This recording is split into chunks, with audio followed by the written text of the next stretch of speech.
Magandang araw guys. Ito yung ating update tungkol sa ating PPPoE script with payment reminder. Itong ating gagawing testing, actual testing sa ngayon. So meron akong hinanda itong hex at saka itong 5P5. Nilagyan ko siya ng ito, meron ako ritong cellphone. Yari yung client ng natin to, yung PPPoE 5. Diyan ko nilagay sa 5B5 na SSID ng kanyang PPPoE account. Okay, so bago natin gawin yan, kasi ito meron na to ngayon gagana na ito kapag ililipat na natin yung kanyang profile doon sa unpaid or non-payment na profile na ginawa natin. So ngayon, para mas maganda ay i-reset natin to no configuration yung ating hex para matesting natin. So sa ngayon connected ito kasi meron siyang pwede tayo mag YouTube dito. Ayan, kasi connected na yan. Ayan, so meron. So ngayon i-reset natin. Lipat muna tayo ng screen. Dito tayo sa ating computer para makita ninyo na i-reset natin yung ating hex. Okay guys, nandito na tayo sa ating computer. Makikita ninyo dito, nadidetect na natin Winbox yung ating hex kanina. Yung nilagyan ko na ng testing na PPPoE. Balik tayo. Okay, ayan na siya guys. So makikita ninyo, nilagyan ko kasi yung 5B5 natin ng PPPoE test. Nandyan siya, connected siya ngayon. Makikita natin na yung ating dito, ayan. Ayan siya. So ngayon, i-reset natin to. Ayan na natin. Pero matakbo yung na yan. Takbo na yung data. So ayan siya. Nag-browse ako dito sa cellphone na to. Ayan, i-reset natin siya guys para makita ninyo na talagang from the start na from scratch natin gagawin na ilo-load lang natin yung ating automatic script. Okay, punta tayo rito sa my system scripts. System scripts dito reset configuration.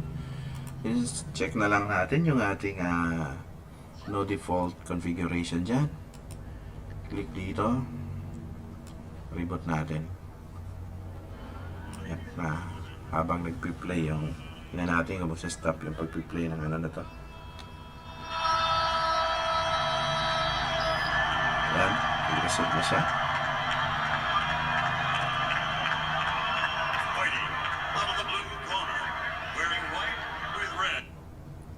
Ayan guys, nawala na yung ating video. Hindi na nagpi-play. Tayo lang muna natin mag-reboot si Hex.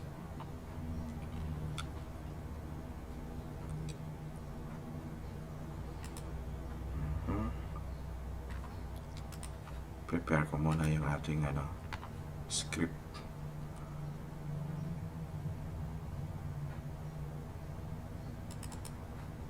Ito yung script natin.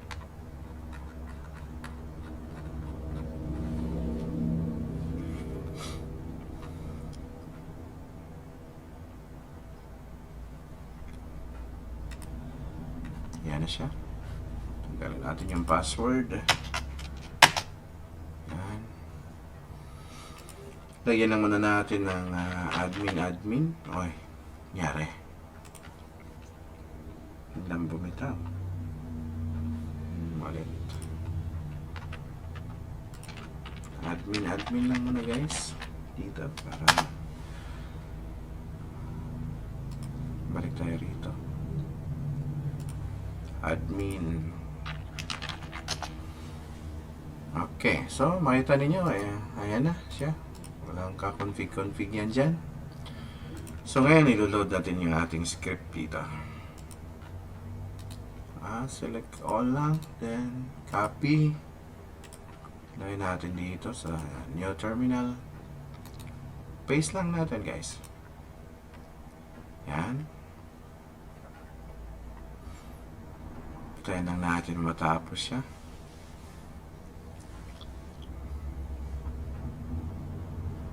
Yan. Enter. Ayan na siya kaagad, guys. Gumawa na siya rito ng ayan o, PPPoE na bridge. Katapos punta tayo rito sa ating PPP, makikita nyo mayroon na secrets dito, mayroon ng profiles dito. Ayan, itong non-payment natin nandyan na rin.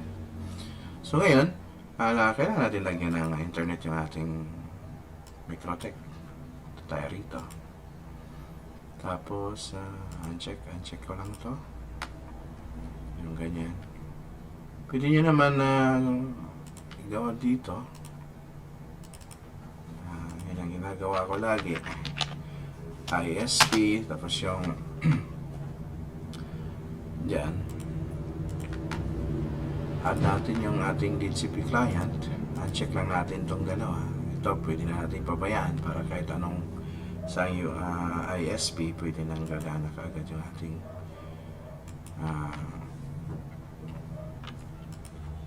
ating internet, makapasok agad sa ating Microtech. Ping natin, ping google.com. Wala pa kasi nga tinanggal nga natin yung DNS lagay tayo ng DNS dito, yung walang kamatayang Google na yan. Yan, check natin yan, try natin ulit. Ayan na siya. Okay, siyempre demo lang naman ito. Ayan, makikita para magkaroon lang siya ng internet.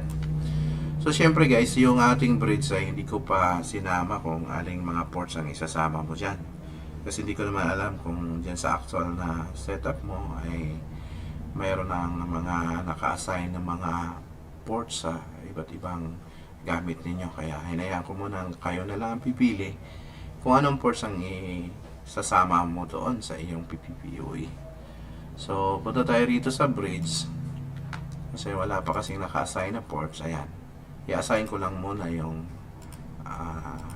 buhat sa 2 hanggang sa 5. Copy lang natin. Mabilis lang naman guys, kaya hindi ko na sinama yan. Siyempre, kapag nag-assign po tayo ng bridge, ng port sa bridge, minsan madi-disconnect po yung ating Winbox. So, dito, tingnan natin kung anong mga naka-assign na ports. Yung 2, naka-assign na. Yung 3, assign din natin. Tapos yung 4,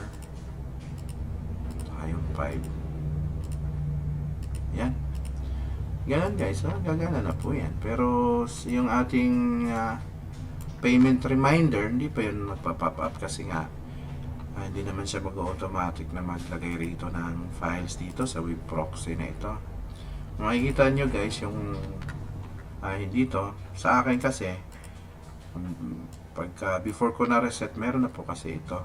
Kaya pagka sa inyo bago pa lang yung inyong mga Microtech na lalagyan ninyo, wala pa siyang ganito. Palagay natin wala muna yan. Click natin ito para wala talaga siya. So pagka ganyan nakita nyo guys na wala, punta kayo rito sa may IP web proxy. Makita nyo guys yung ating setting, nandyan na po yan. Ayan nilagay nyo na yan lahat dyan. Ang kulang na lang natin ay yung files dito, yung web proxy. Pagkatapos na maglagay natin ng script. So ang gawin nyo lang, i-click nyo na lang itong reset HTML. Click nyo na lang dyan, tapos click ng yes. Makikita nyo dito guys na magkakaroon na yan. Ayan. Dito naman sa ating file ay included na po yan. Yung error.html na yan. Dito ko yung nilagay. So dito guys, mayroon ditong error.html. Ida-drag ko lang dito para yung pagka nag-pop up siya, yun na yung bagong design natin. So ngayon, um, balik tayo rito sa ating makikita natin ngayon guys na yung ating cellphone dito. Babalik na ito, makakakulik na ulit ito. Ayan pala natin yung ating PPP, yung active connection. Mayroon na, nandito na, nakabalik na siya. So natin ulit, walang connection na.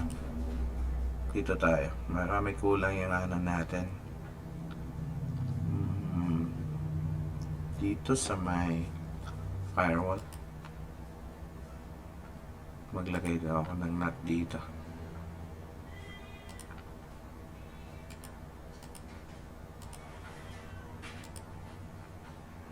Mas mainam guys, lagay natin doon sa taas. Ayan, may connection na tayo. Pwede na natin i-play ulit yung YouTube natin dito. Siguro. Ayan. Ayan na, si Manny Pacquiao. So, meron na guys. So, yun lang yun. Tapos, yung ating web proxy na ito, nandito na. So, ngayon, magbi-video ko rito na ililipat ko muna yung ano natin dito. Yung secret sa profile kasi nakalagay siya sa 5 Mbps set ko siya sa non-payments. Ayan, dito sa active connection nandyan pa kasi siya sa address na ito, kaya meron pa yung internet. So ngayon i-reboot ko itong aking 5B5 dito. Videoin ko ulit.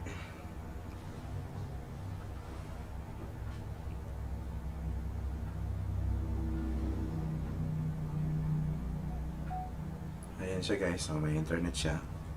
Reboot natin yung 5B5 natin dito. Okay, reboot na. Naka-in-off ko muna.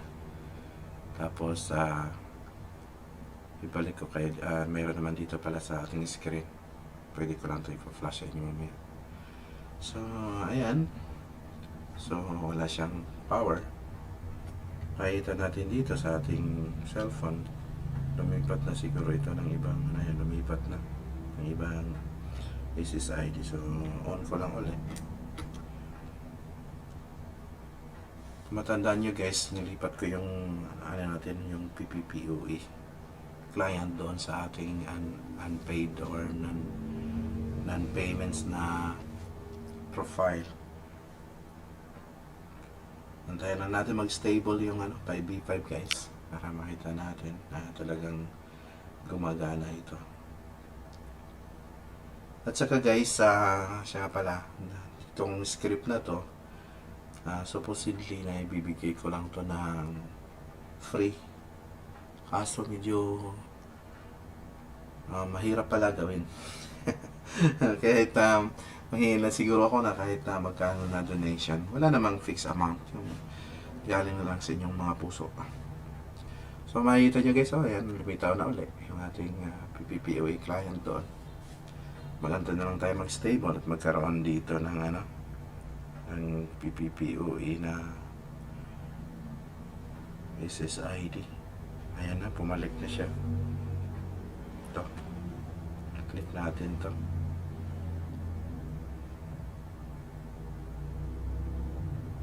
Ayan siya guys, oh. Magpa-pop up sa ating customer. Ayan. Makita niyo, ayan, oh. Siya.